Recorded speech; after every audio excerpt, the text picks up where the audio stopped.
ಎಲ್ಲರಿಗೂ ನಮಸ್ಕಾರ ಸ್ನೇಹಿತರೆ. ವಿರಾಟ್ ಕೊಹ್ಲಿ ಅಲ್ಲ, ಈ RCB ಆಟಗಾರನಿಗೆ ಬೆದರಿದ ರಾಜಸ್ಥಾನ. ಹೌದು ಸ್ನೇಹಿತರೆ, ಆ ಆಟಗಾರ ಯಾರು ಎಂಬುದು ಸಂಪೂರ್ಣ ಮಾಹಿತಿಯನ್ನು ತಿಳ್ಕೊಂಬರೋಣ ಬನ್ನಿ ಸ್ನೇಹಿತರೆ. ಅದಕ್ಕಿಂತ ಮುಂಚೆ ನೀವೇನಾದರೂ RCB ಅಪ್ಪಟ ಅಭಿಮಾನಿಯಾಗಿದ್ದಲ್ಲಿ ಈ ವಿಡಿಯೋಗೆ ತಪ್ಪದೆ ಒಂದು ಲೈಕ್ ಕೊಟ್ಟು ನಮ್ಮ ಚಾನಲನ್ನು ಸಬ್ಸ್ಕ್ರೈಬ್ ಮಾಡ್ಕೊಳ್ಳಿ.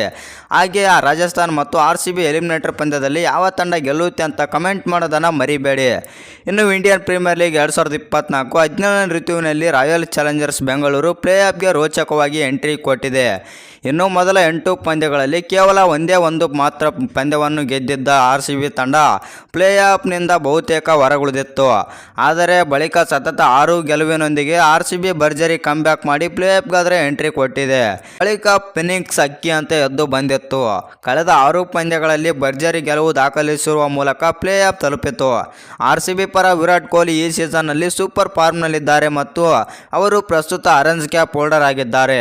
700ಕ್ಕೂ ರನ್ ಹೆಚ್ಚು ಗಳಿಸುವ ಮೂಲಕ ಕಿಂಗ್ ಕೊಹ್ಲಿ ಮತ್ತೊಮ್ಮೆ ಅಬ್ಬರಿಸಿದ್ದಾರೆ. ಇನ್ನು ಇಂದು ಅಹಮದಾಬಾದ್ ಮೈದಾನದಲ್ಲಿ ನಡೆಯಲಿರುವ ಎಲಿಮಿನೇಟರ್ ಪಂದ್ಯದಲ್ಲಿ RCB ತಂಡವು ರಾಜಸ್ಥಾನ್ ರಾಯಲ್ಸ್ ತಂಡವನ್ನು ಎದುರಿಸಲಿದೆ. ಇನ್ನು ಕೊಹ್ಲಿ ಸೂಪರ್ ಫಾರ್ಮ್ನಲ್ಲಿದ್ದರೂ ಅವರ ಹೊರತಾಗಿ ಮತ್ತೊಬ್ಬ ಆಟಗಾರನ ಬಗ್ಗೆ ರಾಜಸ್ಥಾನ್ ರಾಯಲ್ಸ್ ಅವರು ಗಂಭೀರವಾಗಿ ಚಿಂತಿಸುತ್ತಿದೆ. ಹೌದು ಸ್ನೇಹಿತರೆ, ಅವರನ್ನು ಹೇಗೆ ತಡೆಯುವುದೆಂದು ಕೂಡ ತಲೆ ಕೆಡಿಸಿಕೊಳ್ಳುತ್ತಿದ್ದಾರೆ. ಅವರು RCB ಪ್ಲೇಯರ್ ಬೇರೆ ಯಾರೂ ಅಲ್ಲ ಮತ್ತು ನಮ್ಮ RCB ಸ್ಟಾರ್ ಆಲ್ರೌಂಡರ್ ಆದಂಥ ಗ್ಲೆನ್ ಮ್ಯಾಕ್ಸ್ವೆಲ್. ಹೌದು ಸ್ನೇಹಿತರೆ, ಈ IPL ಅಲ್ಲಿ ಮ್ಯಾಕ್ಸ್ವೆಲ್ ಕಳಪೆ ಪ್ರದರ್ಶನ ನೀಡಿದರು. ಅವರು ಕೆಲವು ಪಂದ್ಯಗಳಿಂದ ಸ್ವತಃ ಹೊರಗುಳಿದಿದ್ದರು. ಆದರೆ ಚೆನ್ನೈ ಸೂಪರ್ ಕಿಂಗ್ಸ್ ವಿರುದ್ಧ ಮಾಡುವಿಲ ಮಡಿ ಪಂದ್ಯದಲ್ಲಿ ಮತ್ತೆ ತಂಡಕ್ಕೆ ಬಂದು ಅದ್ಭುತ ಪ್ರದರ್ಶನ ನೀಡಿ ಇಡೀ ರಾಜಸ್ಥಾನ್ಗೆ ಟೆನ್ಷನ್ ಕಾರಣವಾಗಿದೆ. ನಿಮ್ಮ ಪ್ರಕಾರ RCB ಮತ್ತು ರಾಜಸ್ಥಾನ್ ರಾಯಲ್ಸ್ ವಿರುದ್ಧ ಎಲಿಮಿನೇಟರ್ ಪಂದ್ಯದಲ್ಲಿ ಯಾವ ತಂಡ ಗೆಲ್ಲುತ್ತೆ ಅಂತ ಕಮೆಂಟ್ ಮಾಡೋದನ್ನು ಮರಿಬೇಡಿ.